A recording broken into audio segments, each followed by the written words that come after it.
오늘 우리에게 주시는 하나님 말씀 함께 보겠습니다. 구약성경 창세기 22장 1절로 14절 말씀입니다. 구약성경 27조 창세기 22장 1절로 14절의 말씀, 우리 함께 말씀 읽겠습니다. 그 일 후에 하나님이 아브라함을 시험하시려고 그를 부르시되 아브라함아 하시니 그가 이르되 내가 여기 있나이다.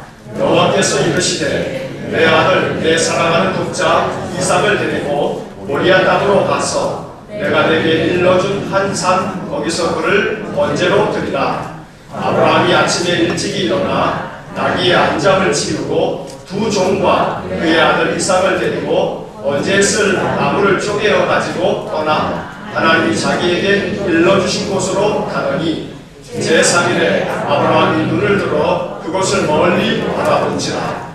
이에 아브라함이 종들에게 이르되 너희는 나귀와 함께 여기서 기다리라. 내가 아이와 함께 저기 가서 예배하고 우리가 너희에게로 돌아오리라 하고 아브라함이 이에 번제 나무를 가져다가 그의 아들 이삭에게 지우고 자기는 불과 칼을 손에 들고 두 사람이 동행하더니 이삭이 그 아버지 아브라함에게 말하여 이르되 내 아버지여 하니 그가 이르되 내 아들아 내가 여기 있노라. 이삭이 이르되 불과 나무는 있거니와 번제할 어린 양은 어디 있나이까. 아브라함이 이르되 내 아들아 번제할 어린 양은 하나님이 자기를 위하여 친히 준비하시리라 하고 두 사람이 함께 나아가서 하나님이 그에게 일러주신 곳에 이른지라.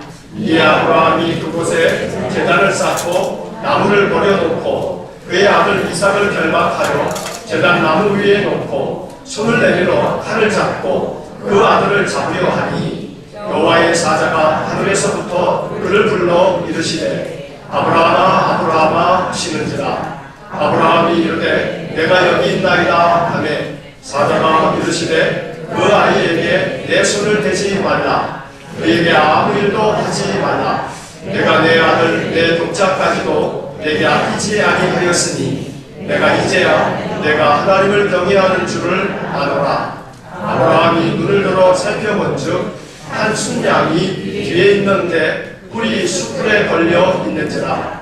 아브라함이 가서 그 순양을 가져다가 아들을 대신하여 번제로 드렸더라. 아브라함이 그 땅 이름을 여호와 이레라 하였으므로 오늘날까지 사람들이 이르기를 여호와의 산에서 준비되리라 하더라. 아멘. 우리가 읽은 말씀에 대한 신앙을 고백하겠습니다. 우리가 읽은 성경은 하나님의 말씀입니다. 우리는 기록된 성경을 통해 하나님의 음성을 듣습니다. 지혜와 계시의 영을 주사 주님의 뜻을 깨닫게 하시고 우리 행할 일을 가르쳐 주소서. 아멘. 크로스 찬양대 하나님께 드리겠습니다.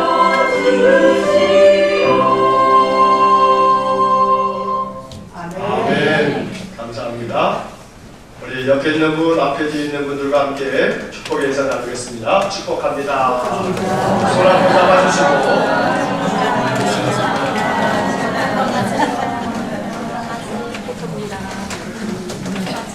지난주 설교의 제목을 혹시 기억하시는 분 계세요? 여호와 니시. 여호와 니시. 여호와는 나의 깃발, 이기게 하시는 하나님이다 하는 말씀을 지난주에 드렸었죠. 이기게 하시는 분은 하나님이고 싸워야 할 사람은 누구요? 나다 라는 말씀들을 나눴습니다. 자, 오늘 제목을 한번 보세요. 오늘은 여호와 이레. 여호와 이레. 하나님이 준비하신다. 준비하시는 하나님이시다. 잘 아는 이야기일 겁니다. 하나님께서 아브라함에게 독자 이삭을 바치라는 이야기죠. 그런데 이 이야기를 다시금 또 살피는 까닭은 하나님께서 준비하신다 라고 하는 이 여호와 이레, 이 믿음이 자꾸 흔들리기 때문에 우리의 마음이 걷잡을 수 없이 불안하고 내 마음속에 많은 염려가 몰려올 때 이거 이길 수 있는 유일한 방법은 여호와 이레, 하나님이 준비하신다 라고 하는 사실을 우리가 굳게 믿어야 되는데 자꾸 이 마음이 깨지기 때문에 그렇습니다.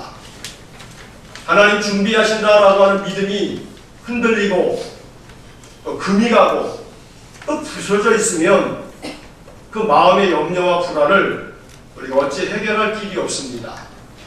오늘 이 시간에 잘 아는 이 여호와 이레 이 말씀을 또 한 번 들음으로 인해서 흔들리는 내 마음이 딱 확정되고 고정되고 금이 가고 깨어진 마음이 다시금 회복되어 이 믿음 안에서 인생을 살아가실 수 있기를 주의 이름으로 간절히 축원합니다. 자, 하나님께서 아브라함을 시험하시려고 아브라함을 부르시죠.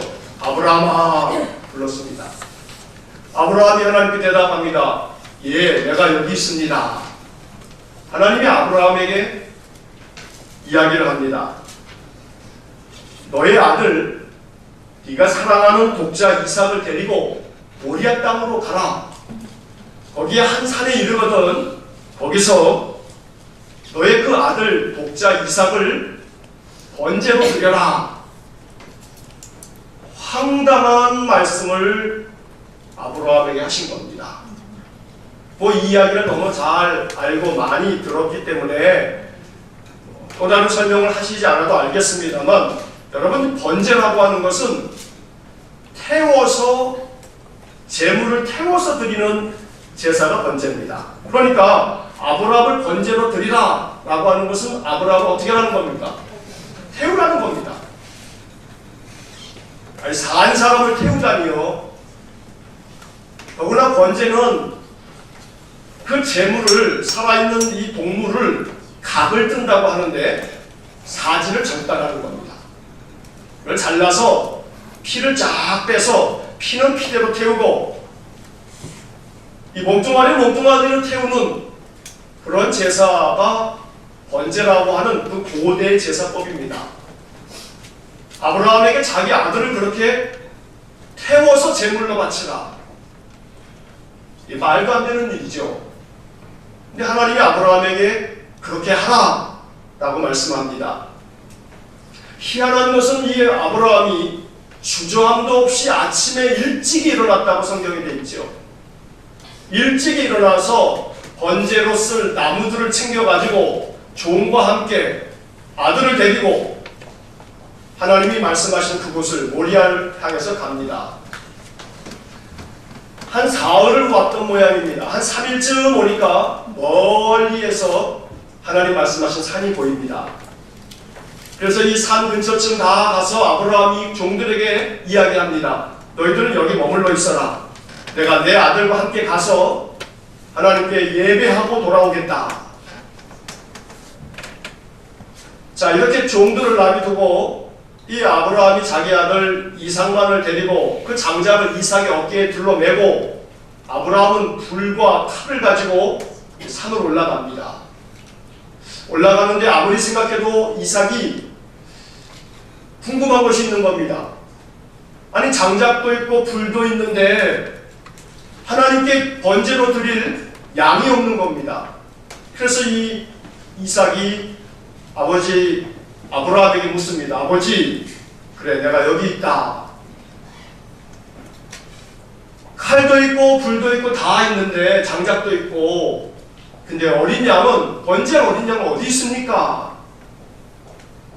아브라함은 번제할 양은 하나님께서 자기를 위하여 친히 준비하실 거다, 이런 말씀을 하면서 그 산 꼭대기에 올라갑니다.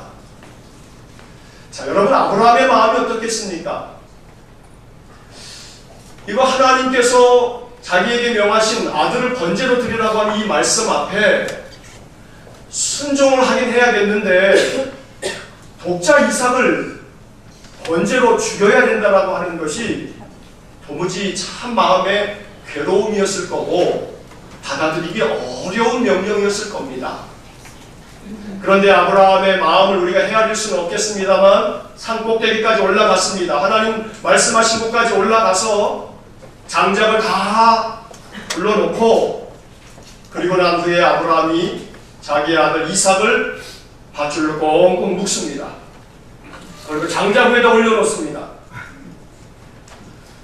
사실 이 이야기를 읽다 보면 조금 의구심이 드는 것이 여러 가지 있습니다.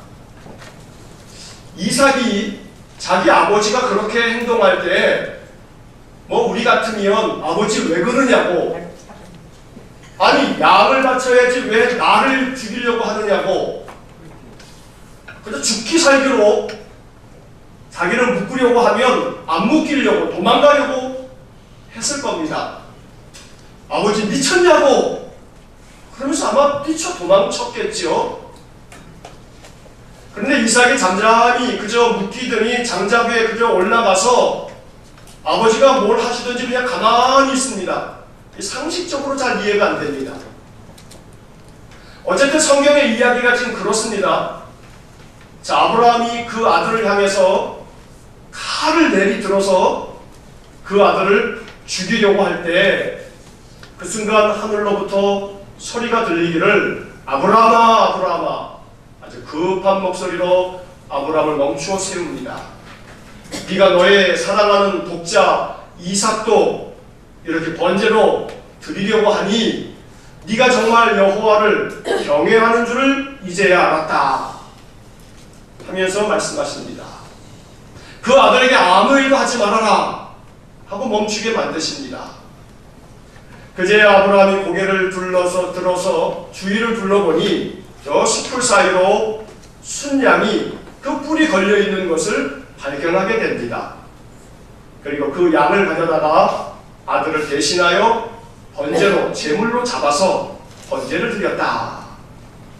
그리고 아브라함이 그곳 이름을 여호와 이레, 하나님이 준비하셨다 라고 하는 그러한 명칭으로 그곳 이름을 그렇게 불렀다는 거죠. 자, 이 이야기가 이제 오늘 성경의 스토리입니다. 여러분, 이 이야기를 읽으면서 이 본문의 이야기에는 많은 메시지가 담겨져 있습니다.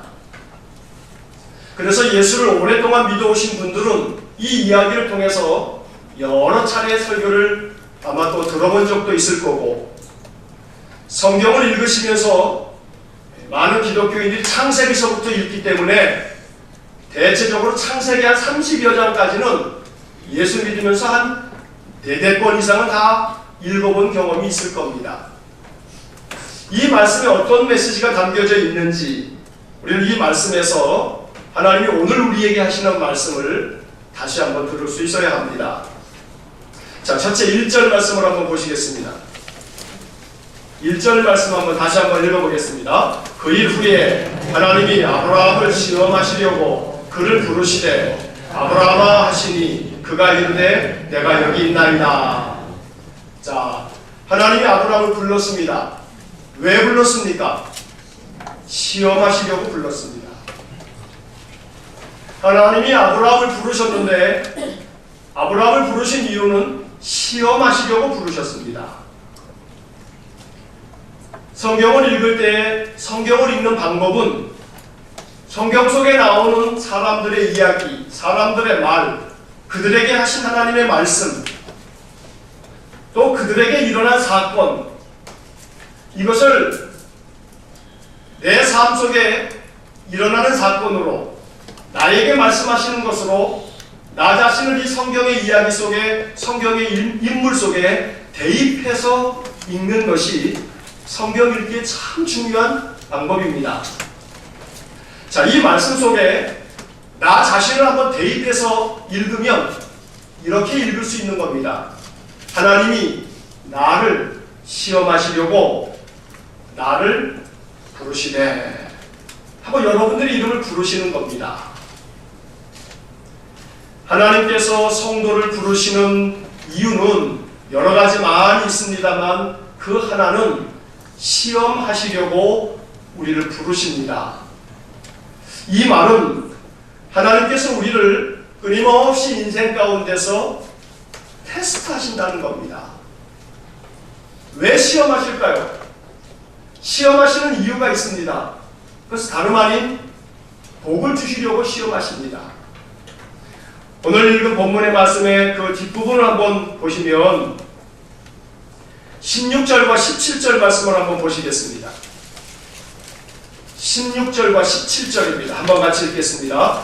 이르시되 여호와께서 이르시되 내가 나를 가리켜 맹세하노니 내가 이같이 행하여 내 아들 내 독자도 아끼지 아니하였은즉 내가 내게 큰 복을 주고 내 씨가 크게 번성하여 하늘의 별과 같고 바닷가의 모래와 같게 하리니 내 씨가 그 대적의 성문을 차지하리라.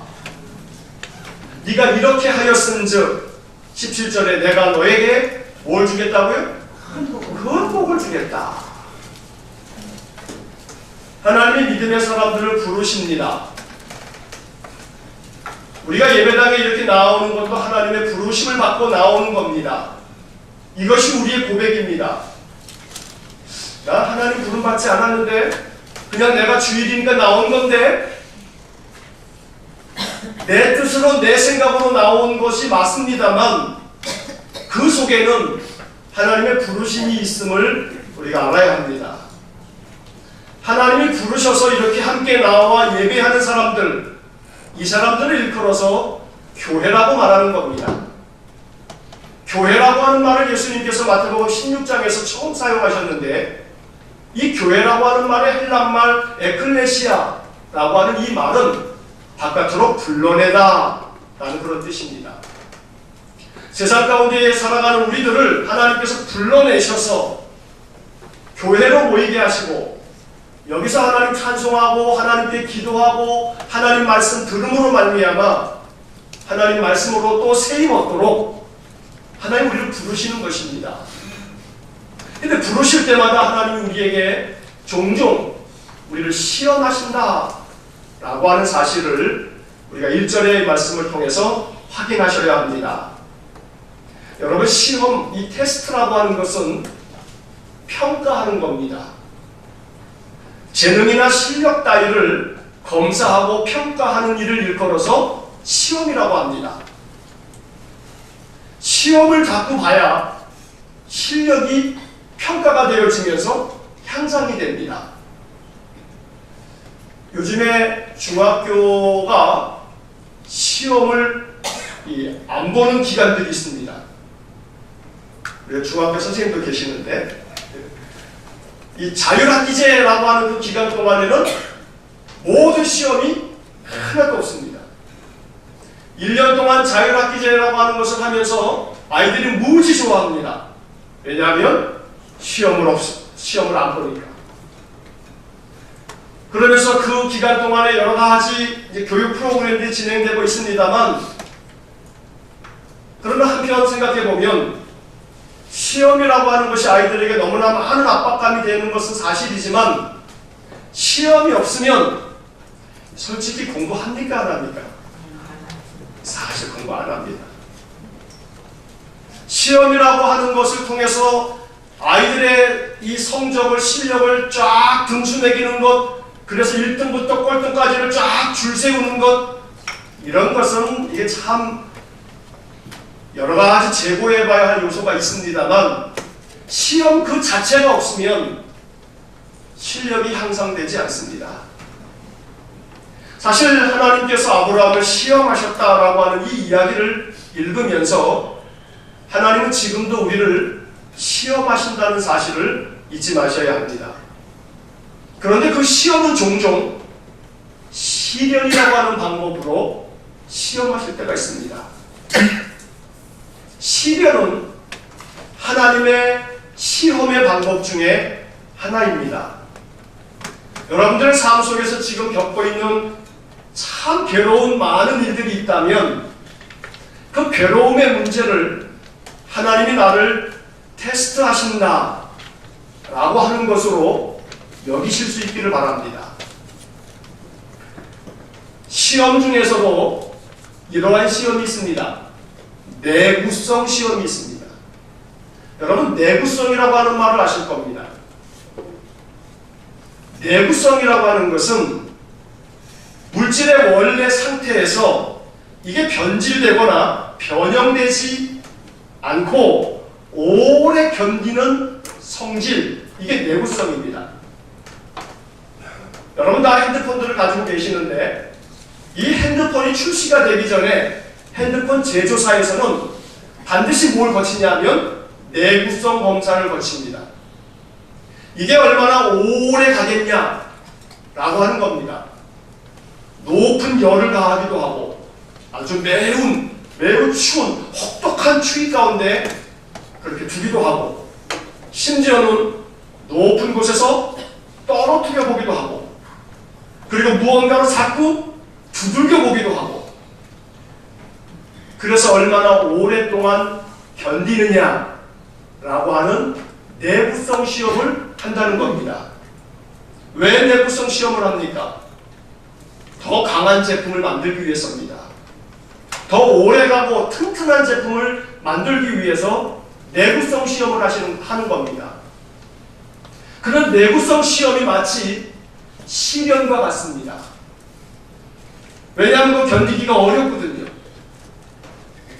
이 내구성 시험을 모든 물건들을 할 때 내구성 시험을 그래야 좋은 제품이 나오는 것입니다.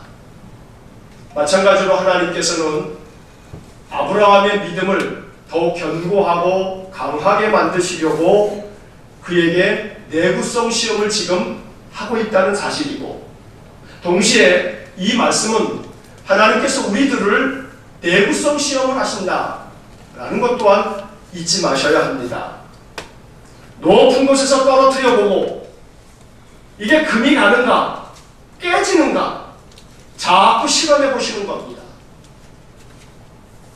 여러분들의 인생의 삶이 자꾸 많은 괴로움에 견딜 수 없다면 지금 내가 내구성 시험을 지금 보고 있는 중이다 라고 여기셔야 합니다. 내구라고 하는 이 말의 내자가 견딜 내자입니다. 구자는 오래 구자입니다. 오래 견디는가 이거 시험하는 겁니다. 얼마나 오래 견딜 수 있는가 라고 하는 겁니다.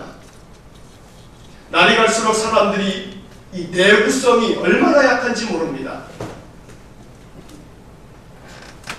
세대가 가면 갈수록 젊은 세대는 이 내구성이 점점 더 약합니다. 조금 더 견디지를 못합니다. 세상 풍조가 그러다 보니 오늘날 우리 모든 사람들의 마음속에 이 내구성이 얼마나 약한지 모릅니다.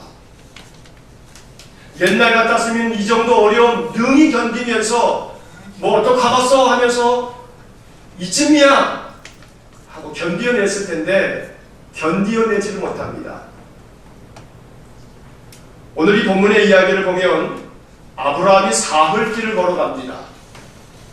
번제를 드리라라고 한다면 그저 하나님께서 아브라함에게 야 너희 집 뒷동산에 올라가서 번제 드려라 그러면 되는 거 아니겠습니까? 너희 집 뒷동산에 가서 번제 드려라 하면 되는 것이지 뭐 꼭 모리아에 있는 산에 가야 될 필요가 뭐가 있겠습니까? 이 산에 가는 동안 며칠이 걸렸습니까? 3일이 걸렸습니다. 그 3일이 뭘 의미할까요? 아브라함의 내구성을 시험하는 기간입니다. 여러분 3일이 견디기 어려운 겁니다. 금식을 해도요 제일 견디기 힘들 때가 3일입니다. 3일 지나가고 4일차, 5일차 지나가면요 그냥 그 공복 상태가 이제는 익숙해지면서 괜찮아집니다. 이 4월 견디는 게 제일 힘든 겁니다.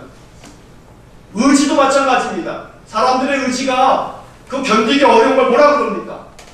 며칠 걸립니까? 작심 3일이라고 합니다. 왜 작심 3일입니까? 3일 동안 이 3일 견디는 게 어렵기 때문입니다. 3일 넘기면 잘 해나갈 텐데 이 3일을 못 견디는 겁니다. 그래서 이 내구성 시험에 이 아브라함을 시험하시기 위해서 하나님은 뒷동산에 가서 번제로 아들 드려라 라고 해도 될 것을 굳이 3일 길을 걸어가게끔 해서 거기서 번제로 아들을 드리라고 이야기하는 겁니다. 아마 3일 길 가는 동안에 아브라함 고민 많이 했을 겁니다. 이게 하나님의 음성이 맞을까? 하나님이 과연 이렇게 나에게 이런 명령을 하실 수 있을까? 아 이게 도대체 뭐야? 내가 100살에 얻은 아들인데 100살에 얻은 아들을 번제로 죽이라고? 줄 때는 언제고 또 죽이라 할 때는 또 뭐야 이건? 그냥 이 명령 거스르고 하나님이고 나발이고 다 때려치울까? 물리적인 삶을 이야기하는 것이 아니라 인생의 삶을 살다가 하나님이고 뭐고 다 필요 없네. 기도해서 무슨 소용이 있어? 기도해도 아무 소용없구만. 아이고 교회 백날 나가봐 아무 소용없어. 내 이 어려움의 문제가 해결 안 되는구만. 그러면서 하나님을 내 마음에서 내팽개칠 수 있을 겁니다. 그 기간, 바로 그 기간을 견뎌내지 못하는 겁니다. 어쩌면 지금도 우리는 그러한 갈등 속에, 그러한 어려움 속에 빠져 있는 사람들이 있습니다. 내가 얼마나 견딜 수 있을까? 얼마나 극심한 시련을 이겨낼 수 있을까? 오랫동안 견디어낼 수 있는 내구성이 매우 강한 그런 그리스도인들을 될 수 있기를 주의 이름으로 간절히 축원합니다. 내구성이 강한 것이 이것이 믿음입니다. 이기는 사람이 승자가 아니고요. 끝까지 견디어내고 견디어내는 사람이 이기는 겁니다. 강한 사람이 승리하는 것처럼 여겨지지만 끝까지 견디어내고 참아내고 그런 사람이 강한 거죠. 우리의 신앙의 삶에 과연 나의 내구성은 어느 정도인가? 나는 어느 정도까지 견딜 수 있는가?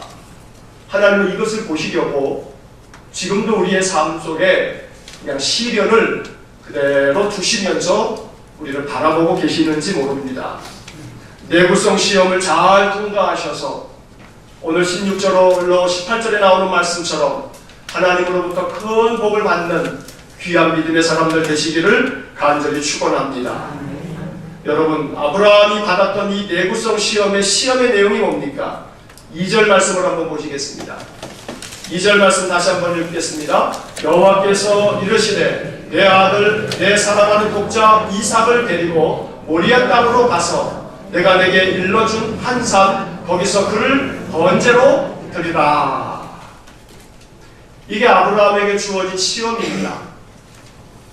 자, 이 시험의 내용을 가만히 살펴보면 여기서 우리가 생각해야 할 것이 있습니다. 너의 아들, 너의 사랑하는 독자 이삭을 번제로 드리라. 자, 이 말씀에서 내게 주시는 말씀으로 이 구절을 받아들일 때 바로 요 단어에 주목하셔야 됩니다. 네가 사랑하는 독자. 네가 사랑하는 독자. 이 말은 다시 말해 독자라고 하는 게 뭡니까? 오직 하나밖에 없는 외아들, 하나밖에 없는 바로 이런 겁니다. 결국 이 말씀을 이렇게 이해할 수가 있습니다. 네가 그렇게 아끼고 사랑하는 거, 단 하나밖에 없는 거, 그거 드려라. 네가 사랑하는 거 드려라. 네가 그렇게 아끼는 거 드려라. 하나밖에 없는 거 드려라. 하나님이 이렇게 말씀하십니다. 자, 번제로 드리라고 합니다. 말씀드린 것처럼 번제는 죽여야만 되는 겁니다. 네가 사랑하는 것 하나밖에 없는 거 포기해라. 그거 버려라. 그거 죽여라. 결국은 이 말씀은 사랑하는 것 하나밖에 없는 것을 포기할 수 있겠느냐? 포기해라. 이것이 아브라함에게 주어진 시험입니다. 그리고 오늘 이 아침 우리에게 주어지는 하나님의 말씀이기도 합니다. 어려운 문제입니다. 사랑하는 것 하나밖에 없는 것을 포기한다는 것 있을 수 없는 일입니다. 감당하기 어려운 그런 명령입니다. 그런데 오늘 성경은 우리에게 바로 이것을 이야기하고 있는 것입니다. 버리는 연습을 하셔야 합니다. 포기하는 연습을 하셔야 합니다. 포기가 안 되고 버려지지 않으니까 이것들이 끊임없이 우리의 마음속에 걸림이 되고 범민이 되는 겁니다. 쉽지는 않지만 조금씩 연습하셔야 합니다. 얼마 전에 뉴스를 봤더니 이런 뉴스가 한 꼭지 나오더라고요. 저장강박증이라는 겁니다. 몇 년 전에 저희 교회에서도 우리 성도들이 저 7단지에 사시는 어느 할머니의 집을 한번 다 청소를 해준 적이 있었는데, 갔더니 30여 평이 넘는 그 집에 입구서부터 방마다 베란다까지 온갖 물건들이 산더미같이 쌓여 있어서 그 거실에 놓여 있는 그것을 넘어가기 위해서 건넌 방을 건너가려고 이렇게 그것을 올라가려다 보면 천장이 손에 닿을 만큼 그렇게 올라가서 내려가야 그 옆에 있는 방으로 옮겨질 만큼 전혀 쓸모없는 그런 것들을 잔뜩 쌓아둔 겁니다. 그런데 그뿐만이 아니고 며칠 전에 뉴스를 봤더니 그런 저장강박증이라는 그런 이상 심리를 보여서 집에다가 가득가득 쌓아놓고 자기가 누울 자리 하나 없는 그런 사람들의 이야기를 보게 되었습니다. 몇 년이 되도록 쓰지 않으면서도 그저 붙들고 있는 거죠. 쌓고 쌓아두는 겁니다. 이 저장강박증인데 우리에게도 그런 저장강박증이 있다는 겁니다. 우리들의 마음속에도 유사한 저장강박증이 있다는 겁니다. 마음속에 버리지 못하는 것이 있습니다. 포기하지 못하는 것이 있습니다. 꼭 붙들고 있는 것들이 있습니다.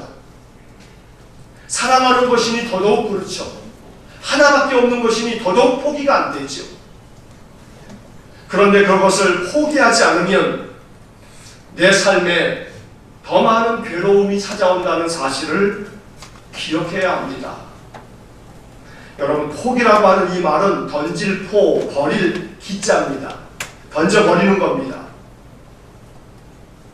자기의 권리나 자격, 물건 따위를 내던져버린다라고 하는 말이 이 포기라고 하는 이 단어의 사전적 의미입니다. 우리가 포기라고 하는 생각을 하면 이 단어는 하려던 일을 도중에 그만두는 거, 뭔가 하려고 했다가 포기하는 거, 그만두는 거, 이게 포기죠. 근데 이런 뜻만 있는 게 아니고 자기의 권리나 자격 이런 것들을 내려놓는 겁니다. 내던지는 겁니다. 이게 포기입니다. 자포자기하고는 다릅니다. 여러분, 포기의 이 포기가 마치 자포자기, 그래서 포기인가 보다, 자포자기의 줄임말이 포기인가 보다, 그게 아닙니다. 한자를 보면 자포자기의 그 포자는 포기의 포자하고 한자가 다릅니다. 자포자기는 무슨 뜻이냐 하면 절망에 빠져 자신을 스스로 포기하고 돌아보지 않는 것을 자포자기라고 합니다. 절망에 빠지는 상태가 이게 자포자기고, 포기라고 하는 것은 자기에게 권리가 있고 자격이 있지만 그걸 내려놓는 겁니다. 이게 포기입니다. 결국 나의 삶 가운데 포기하는 마음이 있어야 합니다. 포기할 줄 알아야 합니다. 그래야 마음의 평강이 찾아옵니다. 포기가 안 되면 계속된 범민을 쌓고 많은 범민과 괴로움의 마음들을 온통 끄집어들여서 내 마음속에 잔뜩 쌓아놓고 이거를 내던져 버리지 못함으로 말미암아 내 마음속에 고민만 잔뜩 산더미같이 쌓여있는 겁니다. 저장강박증, 고민에 대한 저장강박증, 불안에 대한 저장강박증, 염려에 대한 저장강박증, 마음속에 염려를 쌓아두고 사는 사람들, 마음속에 불안이 방마다 가득 쌓아놓고 결코 버리지 못하는 사람들, 이게 다름 아닌 저장강박증 아닙니까? 마음의 염려가 산더미 같다면 아이코, 오늘 말씀하는 저장강박증이 바로 나구나. 그럼 어떻게 하셔야 됩니까? 포기하셔야 합니다. 버리셔야 합니다. 그 모든 염려와 근심과 불안과 모든 것들을 다 내다 버리셔야 합니다. 그런데 그것을 버리기 위해서는 종종 나의 권리와 나의 자격과 내 것을 내가 그렇게 아끼는 하나밖에 없는 것을 내려놓을 줄 알아야 합니다. 포기라고 하는 것은 내 것이 아님을 고백하는 훈련입니다. 이게 포기입니다. 한번 따라해 봅시다. 포기는 내 것이 아님을 고백하는 훈련이다. 연세가 많으신 우리 부모님들 자식들 포기하십시오. 자포자기 하듯 절망하듯 그냥 그러라는 얘기가 아니고 포기하라는 겁니다. 자식들을 포기하지 않으면 마음에 화가 쌓입니다. 내가 널 어떻게 키웠는데, 내가 널 위해서 어떻게 했는데 평생. 포기라고 하는 단어, 자기의 권리나 자격을 내던져 버림. 내 것이 아님을 고백하는 훈련, 이게 포기입니다. 자신이 내 것이 아님을 고백하는 훈련 필요합니다. 이익권 키워서 장가 보냈더니 누구 좋은 일 시킵니까? 며느리 좋은 일 시키고. 이익권 키워서 시집 보냈더니 이제는 늘 생각하기를 시댁만 생각합니다. 내 것이 아님을 마음속으로부터 자꾸 고백하는 훈련, 이 포기하는 훈련, 우리들의 마음속에 있을 때에 마음이 평안할 것입니다. 시간이 내 겁니까? 시간이 내 것이 아닙니다. 내게 주어져 있는 시간들이 다 내 건 줄 알지만 하나님이 오늘이라도 너 오늘 와라 하고 부르시면 내가 어느 순간 이 땅에 몸을 내버려 두고 내 영혼이 하나님 앞에 서게 될지 모릅니다. 시간이 내 것이 아님을 고백하는 사람은 시간에 쫓기며 살지 않습니다. 그냥 포기할 건 포기합니다. 이것저것 다 하려고 하지 않습니다. 이러다가 하나님 부르시면 그만인 것인데 내가 뭐 이렇게까지 할 필요 있어. 우선순위를 정해서 해야 될 거, 소중한 거, 여기에 집중하는 사람. 그래서 소중하지 않은 거, 또 우선순위에서 밀리는 것들은 그냥 포기할 줄 아는 그런 훈련. 바로 이것이 우리에게 필요하다는 겁니다. 물질도 내 것인 줄 알죠? 저는 목회하면서 여러 성도님들의 그 삶의 많은 이야기들을 들으면서 참 많은 것들을 간접적으로 깨닫게 되는 것들이 많습니다. 참 남부럽지 않고 모든 것 아무 염려 없이 부족함 없이 살던 어떤 분들이 어느 한순간 그 많은 것들을 홀라당 잃어버리는 것들을 자주 들었습니다. 물질도 내 것인 줄 알지만 내 것 아닙니다. 내 것 아님을 고백하는 훈련, 이게 포기라고 하는 훈련입니다. 아브라함에게 하나님이 시험하셨습니다. 포기하는 훈련을 하게 하시는 겁니다. 심지어 너의 아들까지라도 포기할 줄 알아야 돼. 너 스스로 자원해서 타의에 의해서 뺏기는 게 아니라 너 스스로 먼저 포기할 줄 알아야 돼. 그래야 그것을 마음 가운데 받아들일 줄 아는, 어떤 것이 내게서 사라지더라도 받아들일 줄 아는 그런 큰 마음이 될 수 있는 것입니다. 사랑하는 것 하나밖에 없는 것, 바로 이것이 이삭이었습니다. 그런데 하나님은 아브라함에게 이삭을 바치라고 합니다. 가장 큰 것을 포기할 줄 아는 사람은 작은 것들이 쉽게 포기가 됩니다.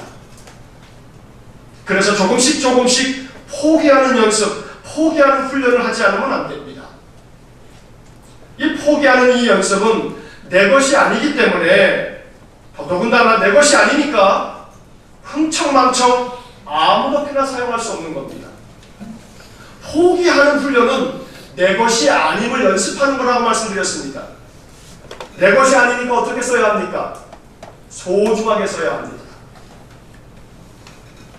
내 몸이 내 것입니까? 내게 아닙니다.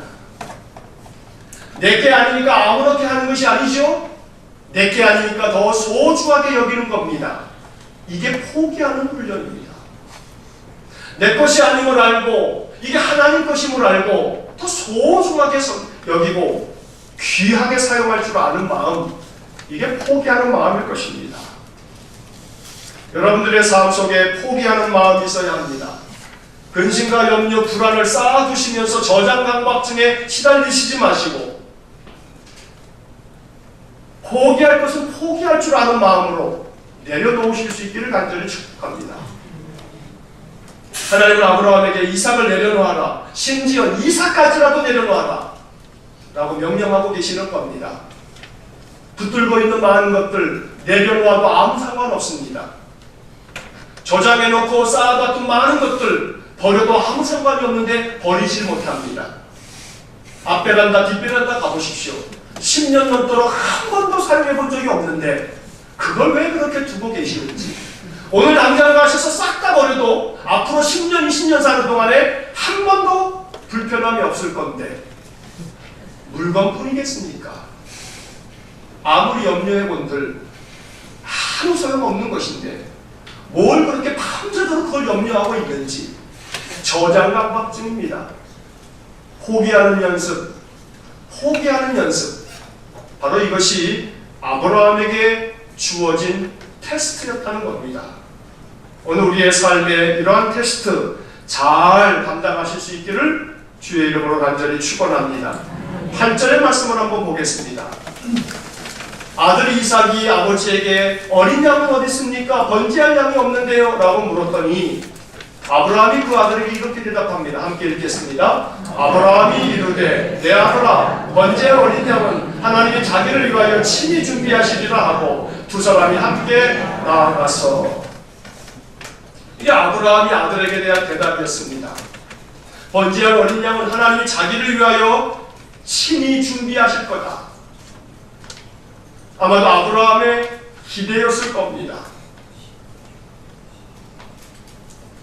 야, 번제할 양은 너야 너. 하나님이 널 잡아 죽이래. 널 제물로 바치래.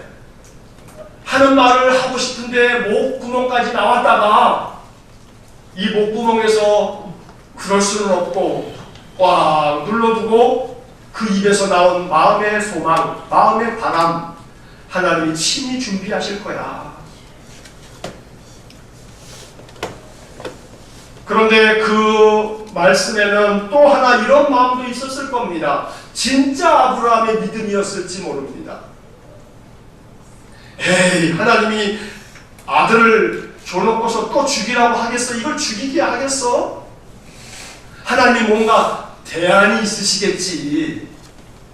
친히 준비하실 거야 라는 아브라함의 믿음일지도 모릅니다. 무엇이 됐든지 간에 이 아브라함의 대답, 이것을 가지고 살아야 합니다. 오늘 메시지의 포인트는 바로 여기에 있는 겁니다. 한번 따라해 보시기 바랍니다. 하나님이 자기를 위하여 친히 준비하실 것이다. 한 번 더요. 하나님이 자기를 위해 친히 준비하실 것이다.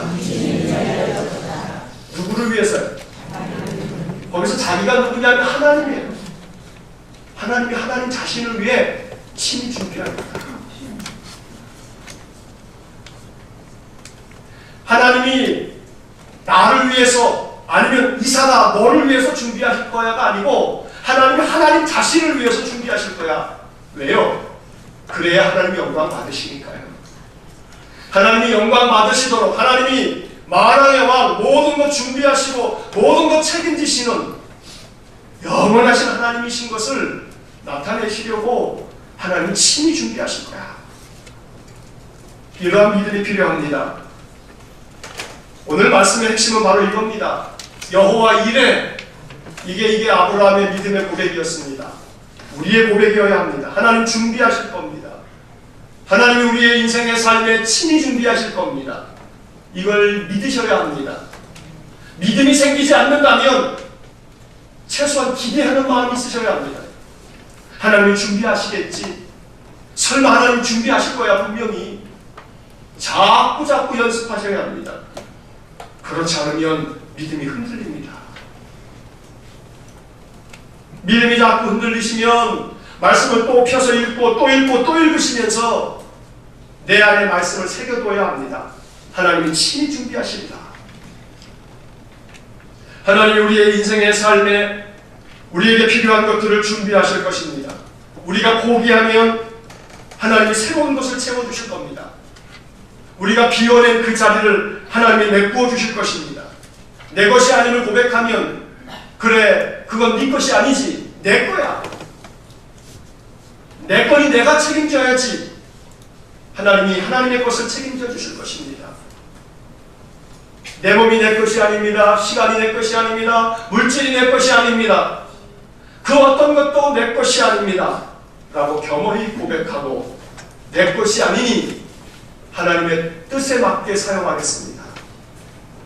그저 잠시 맡아서 70년, 80년 아니 요즘 100세 시대라고 하는데 그저 그 짧은 세월 동안에 잠시 맡아서 사용할 뿐 결국 그 기간 동안에 하나님이 원하신 대로 하나님이 맡겨주신 하나님이 바라시는 대로 살아가는 삶을 사는 것 이것이 장차 하나님 앞에 서는 날 가장 칭찬받고 가장 큰 은혜를 얻을 수 있는 길임을 잊지 마시기를 간절히 축원합니다.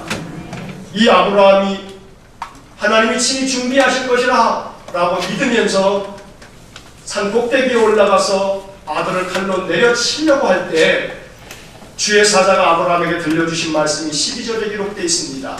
12절 말씀을 한번 마지막으로 읽겠습니다.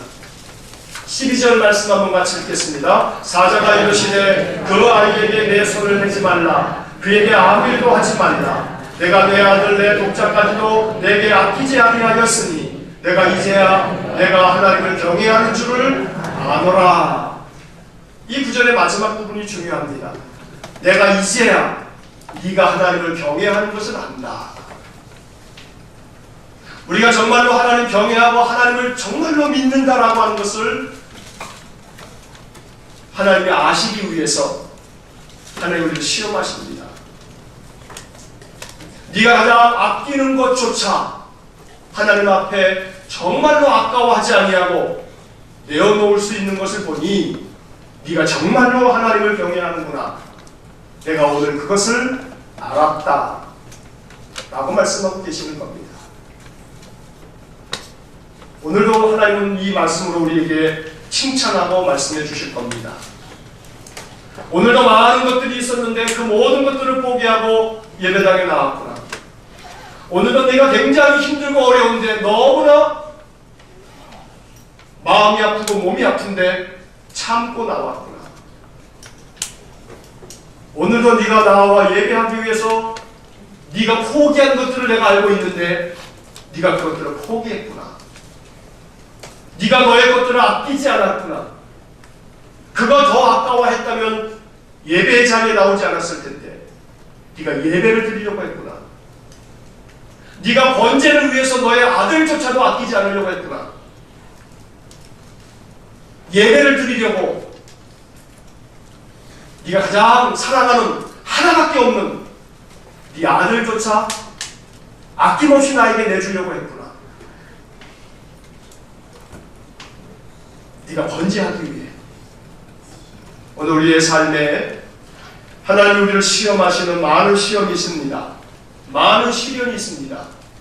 너무나 그 시련이 너무나 어려워서 너무나 괴로워서 힘이 들 때는 하나님께 예배하는 마음을 내팽개치게 됩니다. 잠시라도 하나님께 기도하는 시간이 쓸데없어 보입니다. 하나님을 등져버리기 쉽습니다.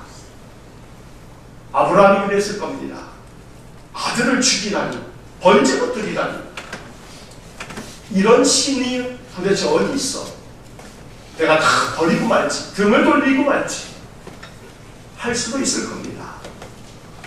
오늘 나의 삶에 가장 내가 아끼는 것들을 포기하면서까지라도 하나님을 경외할 줄 아는, 하나님을 예배할 줄 아는 아브라함 같은 믿음의 사람 될 수 있기를 간절히 축복합니다. 그러면 여호와 이레 하나님이 준비하실 겁니다. 하나님이 반드시 친히 준비하실 겁니다. 남은 인생의 삶에서 여호와 이레를 경험하시기를 축복합니다. 저장강박증에 사로잡히지 마시고 포기할 줄 아는 내 것이 아님을 고백하는 아름다운 영적 훈련을 통해서 하나님의 풍성한 복, 큰 복을 받으시기를 주의 이름으로 간절히 축원합니다. 기도하시겠습니다. 사랑이 많으신 아버지 하나님, 어떠한 시련 앞에서도 오랫동안 견디어낼 수 있는 영적인 내구성이 강한 귀한 믿음의 사람들 되게 하여 주시옵기를 간절히 바라고 원합니다. 아브라함 같은 믿음을 주셔서 사랑하는 독자 하나밖에 없는 그 아끼는 것조차도 하나님 앞에 이것이 내 것이 아니오니, 이것이 내 것이 아님을 고백할 줄 아는 귀한 믿음의 사람들 되게 하여 주옵소서. 내 것이 아님을 고백하며 하나님께 드리려 했더니 하나님께서 더 큰 복을 약속해 주신 것처럼 여호와 이레 준비하시는 하나님을 우리의 인생의 삶에서 만날 수 있도록 은혜를 내려 주옵소서. 예수님 이름으로 기도하옵나이다.